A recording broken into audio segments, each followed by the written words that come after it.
My name is Carrie Joy. I am a local performance poet, an educator on things such as identity and liberation and self-advocacy. And I also work in Denver at the city council office for one of the districts, and my partner is actually the council member for that district, so I work really closely with her. But I'm really excited to be here. Christy invited me on over, and we're going to be talking a lot about how you step into your power. So I drew a little diagram. I'm a poet, not a visual artist at all. And so I just always want you to remember this right here. So this is you-ish, okay? All right, this is us, all of us, right? And then I want you, as we go throughout the course of some of this programming, to walk into your power. Does that make sense? Yep. All right, I really hope the diagram helped. I'm not sure if it did, but all right, awesome.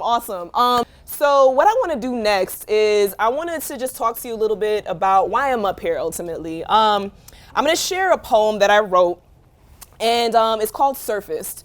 And it's a poem that's an example of self-advocacy, and I would say self-advocacy and art together, and how those two really help each other out to remind people of who they are, what it is that they fight for when it comes to their personal struggles, and how it is that we are able to encourage one another to fight as well.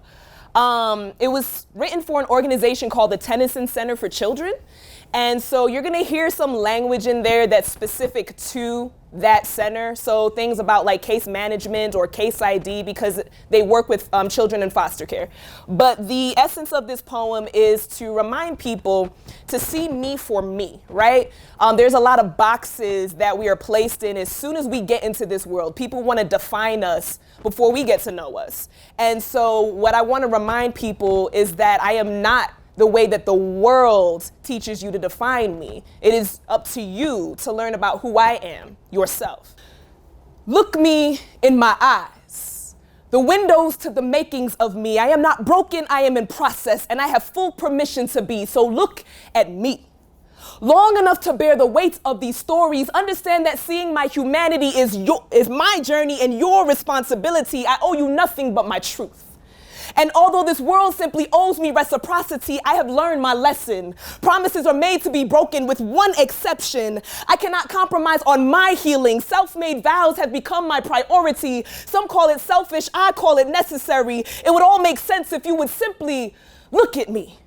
As I stumble through my field of dreams and sojourner through my pain, my shoes muddied with disappointment, searching for hope as a resting place, I am an expert in sorrow. Survivor feels like a cape that I wear when I find the strength to be brave, when I find the strength to be free, when I find strength. I only beg that it is not eclipsed by indifference. I embrace it like water. I feel its essence, but if I could just hold on, maybe infinite possibilities will baptize me. Maybe I can be born again. Maybe death can pass me over and I can stand in the promised land. I have buried my truth for long enough.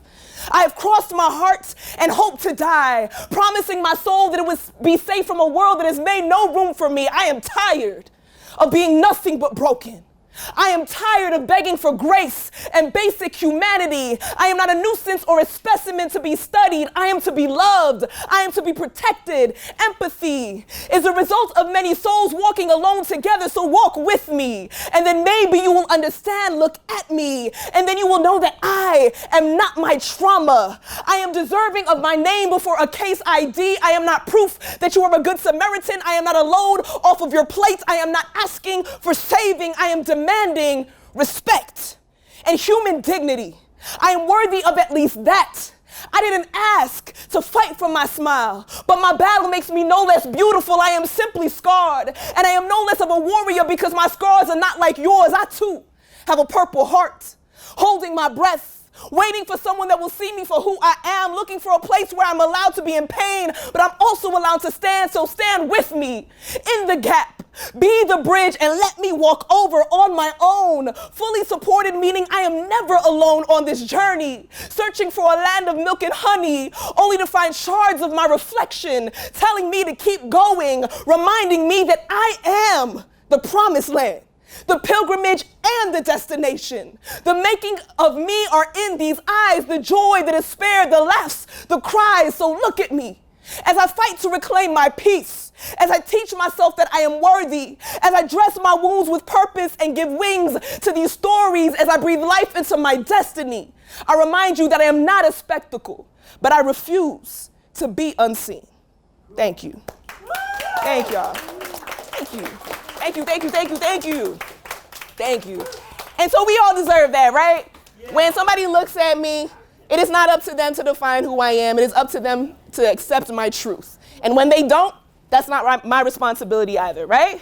That was awesome. Thank you. I appreciate that. Thank you so much. I appreciate that. I was a little nervous. It had been a minute since I did that one. So thank you guys. Thank you.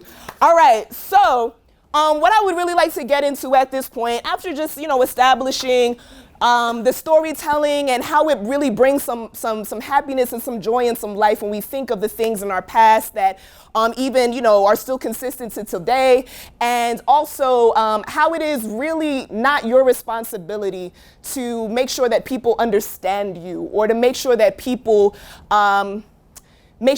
see you for who you are, right? It's their responsibility. That's not your burden to bear, okay?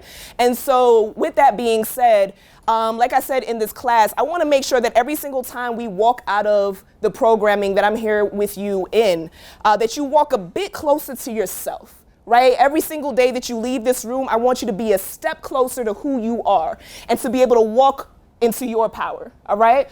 To me, self-advocacy, being able to stand up for yourself, speak for yourself, identify who it is that you are, and make sure that no one in this world can take that away from you, is about a couple of things. It's about knowledge of self, first and foremost. It's about knowledge of some of the systems around you that try to define you before you have the opportunity to, right? Knowing how these systems work so you can know how to combat them sometimes. And then last but not least, it's about solidarity. Anybody know what solidarity is? No? No? Anybody? Okay. So solidarity is an understanding of unity, right? It is when people with common interests, with common goals, with common experiences come together. And so what I learned is that when I used to grow up listening to music, or I grew up in a really legalistic church, and there were some okay aspects of that too. When I would hear people, or when I would read a book, when I would read a story or hear a story that was similar to my own, and similar to some things that I experienced that I was a little ashamed about, maybe, and then I realized that people were willing to talk about it, and then there was this quick recognition that I'm not alone, right? Sometimes when you're going through things, you feel like you're the only one going through it. And then all of a sudden, when somebody speaks out about it in a song, in a book, in a poem, whatever that looks like, you recognize that there are some other people out there that maybe I can connect with.